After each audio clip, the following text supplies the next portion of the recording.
This week on This is America and the World, we continue our two-program discussion on stress in America and how to deal with it.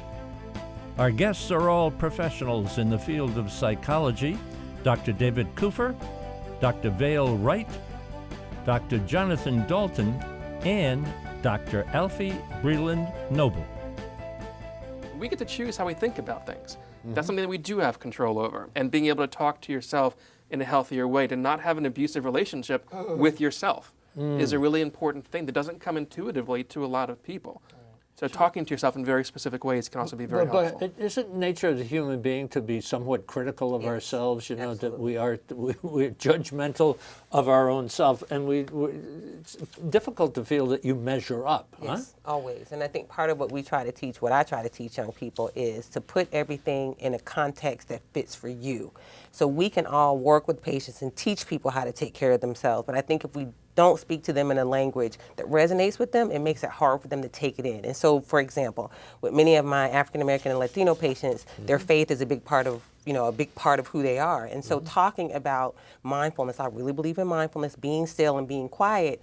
You know, I might translate that as your prayer time, talking to that patient, where I might to another patient phrase that mindfulness and that quiet and stillness a little differently. So I think we can communicate some of these concepts to people, and if we can communicate them in a way that feels culturally relevant and that resonates with them, I think it increases the likelihood that they can take it in. So my thing with young people and their parents and their loved ones and caregivers is always know your baseline. I tell them that all the time. And the only way you can know what your baseline is you have to be still. You have to know what you feel like when nothing's going too out of control and nothing is too awful. Just how do you feel on an average day? And sometimes that's a game changer for young people and the people who care about them, because they've never done it. So they have no idea. They're just used to sort of spinning up here all the time. And so I think this idea of how do we translate it into a language that resonates with that person? That's what I feel like really helps people have success in using these tools. When do we move from stress, which is part of all of our lives, to anxiety that needs some kind of professional treatment? And then also, I think it's important to put into the conversation depression and what some of the warning signs are for those. And I know that you all work in those areas as well. Dr. Dalton, jump in. So you mentioned depression. I learn more from my patients than vice versa. And I had a 12-year-old going back maybe 15 years, and he came in with depression. And I asked him what it was like for him. And he said that for him, depression made him feel like his life was a stick of chewing gum that had lost its flavor. And I thought that captured depression better than any textbook I've ever had, because the opposite of depression isn't happiness, it's vitality. It's about leaning into things. Talking about coping skills, you know, I run an anxiety treatment center, but I have this problem. I don't treat anxiety. I don't have to. Anxiety is temporary and harmless. I treat avoidance, which can ruin lives, because people avoid as a means of coping, and therefore they never learn that while their fear was real, the danger never was. The definition of an anxiety disorder is not the severity of the anxiety, it's the appropriateness of it for the given situation. It's a false alarm. And when people avoid that situation, they are avoiding their best tutor to overcome the anxiety disorder. So what would be a situation where people would be suffering from acute anxiety? When it becomes functionally impairing, when it stops someone from doing something their values would tell them to do otherwise. Well, it's giving a speech, driving on a bridge, whether it's going to a party, you know, if it's trauma-related. So that would be like a social anxiety, you know, something like that? It's like an evil Baskin-Robbins. It comes in a lot of different flavors, but that's one of them, is social anxiety. How do you make a difference between someone who is either suffering an anxiety disorder and somebody who's introvert as opposed to extrovert? I mean, people just like to be alone or whatever it is. Is there any help you can give me on that, Doctor? Yeah, a lot of well, you know, introversion and extroversion are not diseases, they're not disorders, they're different ways we are.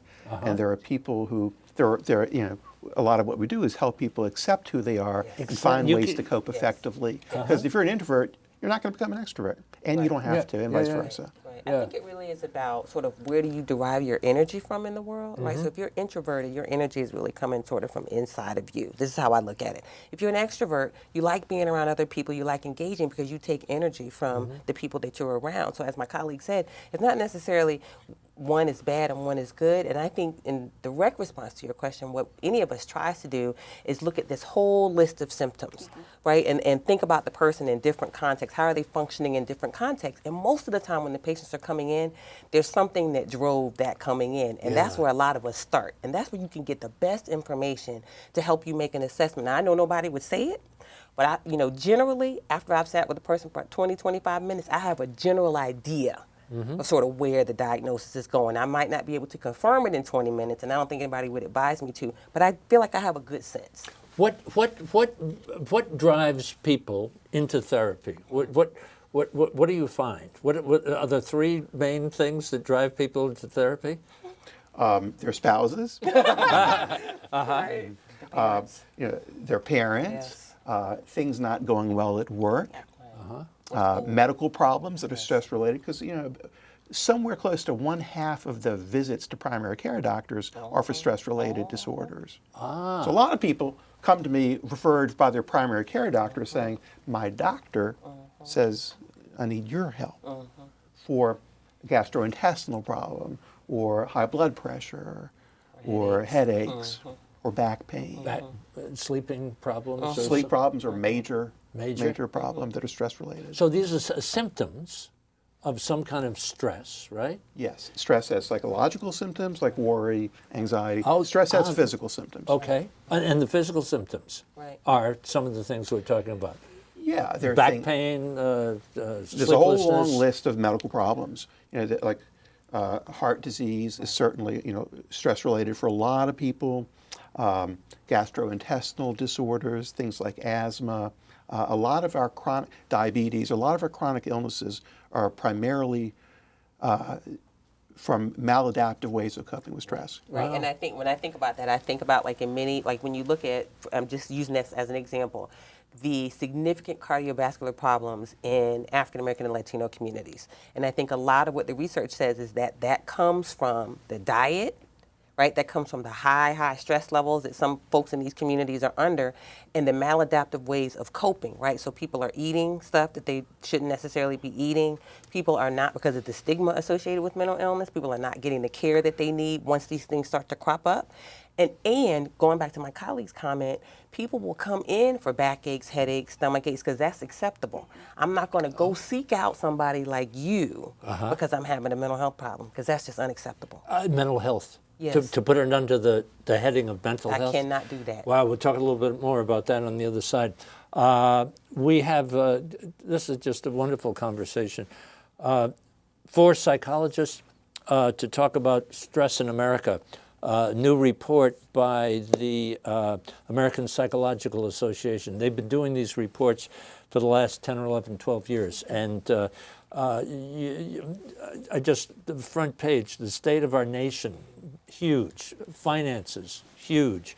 Work-related problems causing stress. We've kind of tripped over into anxiety. Negative ways of coping. I want to talk a little bit more about that. And then positive ways of coping. So, what can I say? You just sit tight. We'll be back on the. I should say Dr. Wright, Dr. Kupfer, Dr. Dalton, Dr. Breland-Noble, but people know her as Dr. Alfiee, right? So, yes. Sit tight. Back on the other side. This is America. This is America. This is America. We'll be back. This is America and the World is brought to you by Whittle School and Studios, the U.S.-China Education Trust and F.Y. Chang Foundation, guided by Julia Chang Block, President, the League of Arab States, the Republic of Haiti, the Rotendaro Family Trust, Japan, History, Hospitality, and Advanced Technology, sharing tomorrow. The Forerunner Foundation, dedicated to forward-thinking public policy. And the Embassy Series, uniting people through musical diplomacy, presenting international artists in diplomatic settings.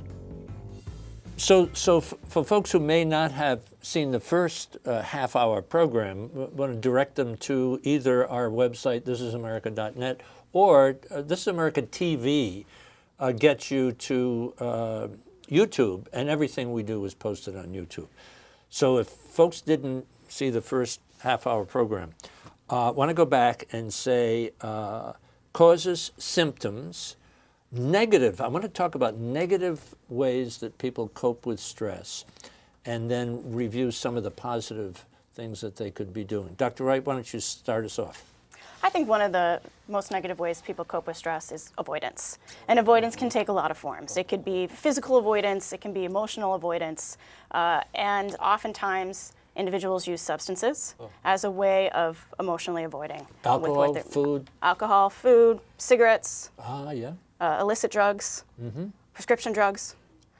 These are all things that individuals might be using as a way to avoid dealing with what they're stressed about. I was thinking about the opioid crisis last night, and I just quickly associated the fact that there are a lot of unhappy people in this country. There's a lot of unhappiness in this country. I call it the age of anxiety because it's such a ubiquitous experience. People are throughout different stages of life sharing in common. It's almost the connective tissue of our society right now is this energetic anxiety that we're seeing across the board. What a statement to make, though, that's the connective tissue? It's what I hear from people. Yeah, absolutely. So, we got some negative ways of coping. There are positive ways of coping. Let's talk about some of the positive ways. And I didn't finish this, and I want to make sure that I do. Some signs of warning signs of depression. Let's make that. I want to underscore that. Sure, do you want to yes, jump so in? Depression is that's my baby. That's my area. So when we talk about depression, I mean, I think rarely do these things come in isolation. Rarely do I get somebody who doesn't have some combination of depression and anxiety because they feed each other. And so when I'm thinking about depression, I'm thinking about with the obvious things that people would recognize: sadness, tearfulness. A lot of times young people, they'll have thoughts of death, not necessarily of hurting themselves, but they're sort of consumed with the idea of death. The worry is often can be a part of depression. Agitation is not one that people talk about a lot, but for many young people, it is more acceptable to be angry and agitated than it is to be sad and sort of pitiful, so to speak. And so the agitation becomes a way to express, and the rage becomes a way to express something that otherwise makes people seem weak. Right? When we think about depression, we think of somebody sort of shrinking. And a lot of people young people don't want to be seen as shrinking. They want to be seen as bold. And so they overcompensate, I think, sometimes with that agitation. So for me, those are sort of some of those signs and symptoms of depression that I often encounter with our young people. Anyone want to add to those signs? Well, just to take off on what Dr. Alfiee said, there is a very special relationship between stress and heart disease.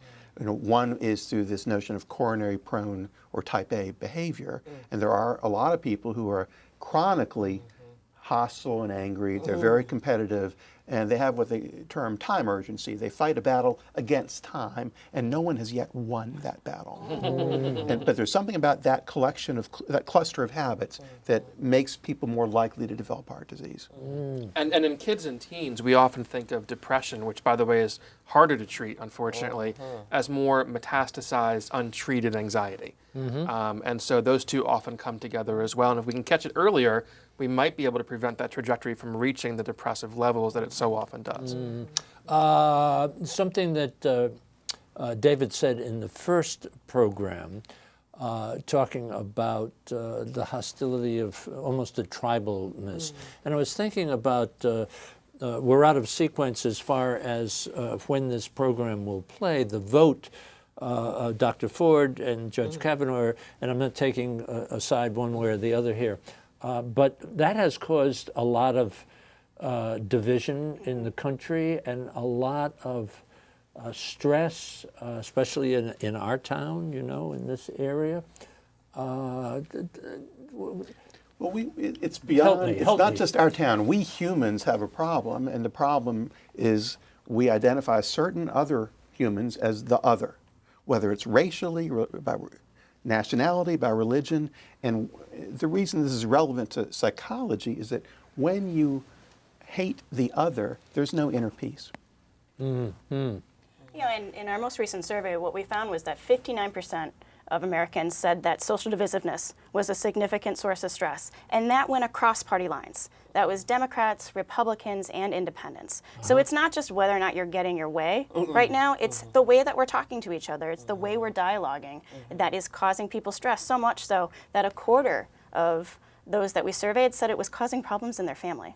And a third now of approximately of people believe that members of the other party are a threat to the nation's well-being at a level that we haven't seen before. It's the personification, it's the personalization of these things that is so different than I think what we've seen historically. But I also think there's a piece of it where you've had, you know, again, I always come back to marginalized communities, whatever that is, whether that's gender, whether that's race, nationality, religion, where people have not felt like they've had a voice. And so now you have many more voices at the table. And so what I think sometimes can feel like social divisiveness is in part people speaking up who have not spoken up before. So the first thing that comes to mind in the context of what you shared is all the women around the whole Me Too movement, where many years ago it was not acceptable, even in her case, to talk about this thing happened to me, somebody needs to do something. And now there's more, I'm not saying it's a wide open space, but there's more space for somebody to voice those things. And I think it's hard for people to process because this is new. It used to be 30 years ago, you know, she and I are about the same age, you didn't talk about it. It happened, you put it in a box, shove it away, and just hope that you never have to talk about it again. But now that you have an opportunity, there are women who created a space for there to be an opportunity to talk. And I think a lot of folks just, we don't know what to do with it, and so we sort of fight about it because we don't have a response to this person saying this thing happened to me, I expect you to do better. And it goes back to the media, I believe, too, because those marginalized communities didn't have access to the microphones. That's right. For a long time. That's and now people have their own Twitter accounts, That's right. and they have much more accessibility to a larger audience. That's right. Which makes it more ubiquitous. When I was That's coming right. up, the joke was everybody wanted their 15 minutes of fame, and Right. everybody wanted their own talk show. Right. And now everybody does with a Twitter account or a That's right. Facebook Everyone has account. their own What happened? YouTube channel. That's Yeah, exactly right. that's so that gives them at least an opportunity Yes. for a voice. I want to ask, take advantage of the fact, Dr. Alfiee, you're at the table. Why? Can't white people and black people get along? Yeah, we'll solve this. I just am beside myself, Yeah. and I just want to put it on the table and have you weigh in. So I think part of the struggle is, as I said earlier, we don't necessarily know how to talk to each other, right? And I think when the conversation comes up, the immediate response on both sides, and I would also add in Latinos, Native Americans, Asian Americans, you know, Arab populations. I would add for many people of color, the feeling is that nobody's listening to what I'm saying. Like, you can't even allow me to get the words out before people are saying, oh, no, it's not that, and could it be this? And people minimize. And I think that the feeling is that I'm not being heard. That's a part of it. I think on the other side, I think for many white folks, these are not conversations that we had growing up in my house. We didn't have these conversations.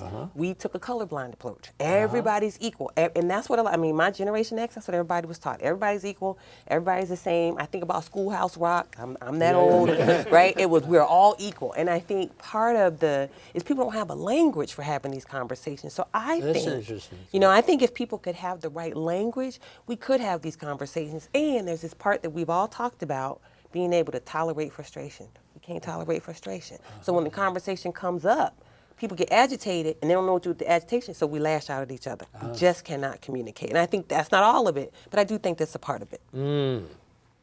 I think we're part of an individualistic society. So we attribute everything to the individual, and we have a really hard time seeing the system level and the Yes. societal and cultural level influences and how that has a real big impact on how groups of individuals are treated. Yes. And so as somebody in the majority culture, I think oftentimes people get defensive because they over-individualize as opposed to thinking about how is this a much broader and bigger issue than just me and just you. Right.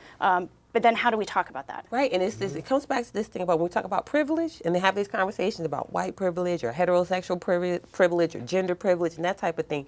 Going back to the individualistic piece, when people hear that, they don't hear that the system has biases. They hear you're accusing me of having biases.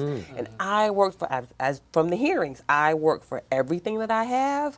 Nobody gave this to me, and we're not able to stop and think about the benefits that we have, the ways in which we can go through the world differently, purely because of how people perceive us based on what they see. And I think that's hard for people. I'll never forget, I was doing research many years ago, and we were looking at people just doing phone screens, and I was talking to a young college student, and I asked for his his ethnicity and his race, and he said, normal.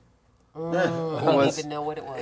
He just, I said, well, can you clarify? I can't see you. What is that to you? He said, well, I'm white. And it was the white standard. For him, it was that being white is normal and everybody else is someone who is the other or is different. I just raised that very point in an interview I did with the ambassador who represents the African Union.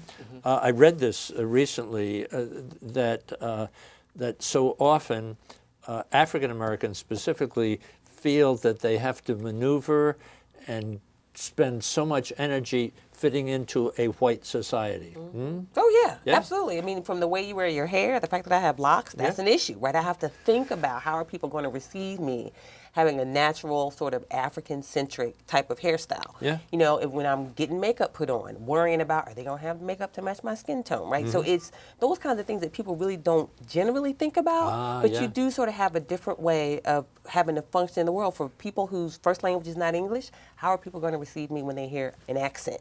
Right, just the kinds of thought processes that you have to go through, like we call it mental gymnastics. Before you ever step out of the door, that in and of itself can be stressful. Well, I remember an article in the Washington Post about African American young men at Georgetown University who would not go off campus without wearing a hoodie, or without white friends. Without white friends. Because he's worried about, you know, and we teach young people that. We will teach young people of color. When you go off campus, I work with independent schools. They tell the kids of color, when you leave campus, wear your Phillips sweatshirt, wear your Exeter sweatshirt, do you know what I mean? Wear your Georgetown visitation sweatshirt, because when you get off campus, we need to make sure that you're safe. And that's a signal to some people that you are okay. I want to get two questions on the table before we end up. Very quickly, we're coming up on an election. Not taking one side or the other. Why don't people vote? Dr. Wright.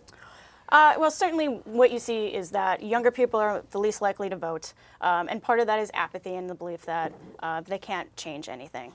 But what we know is that votes matter, voices matter, you can make a difference, and for those who are feeling really stressed out about all the uncertainty, the feedback we were receiving from individuals was that voting felt like a very active way of coping and managing with your stress. Awesome. Doctor?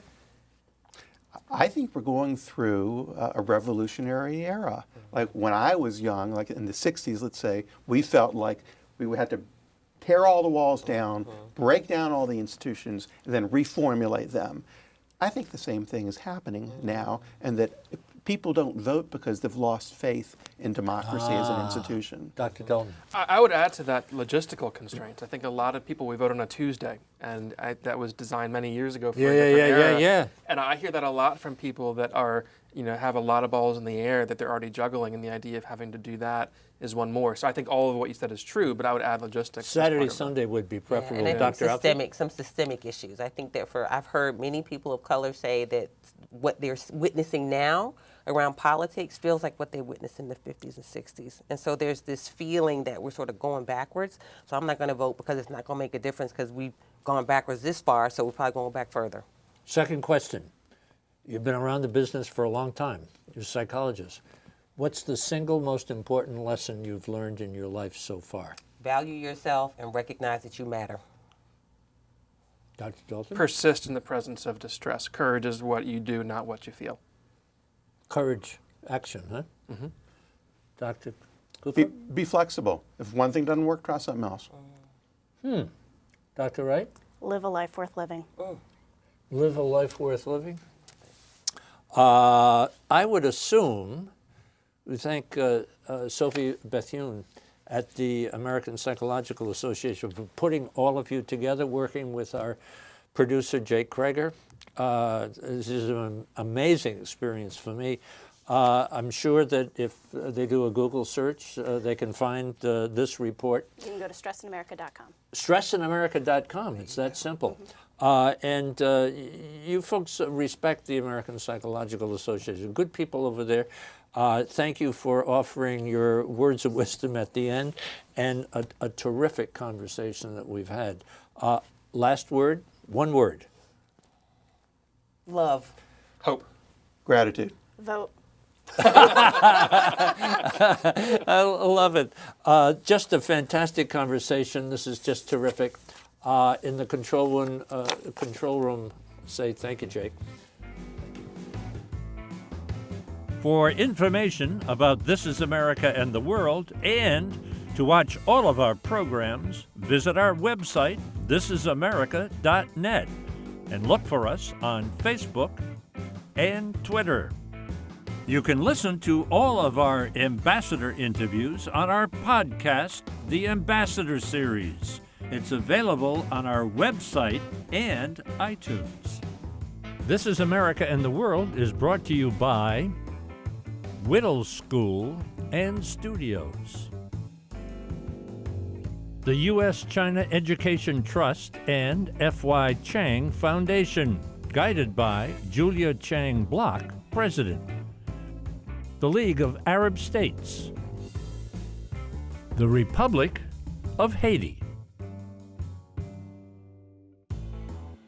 the Rotendaro Family Trust, Japan, History, Hospitality, and Advanced Technology, sharing tomorrow.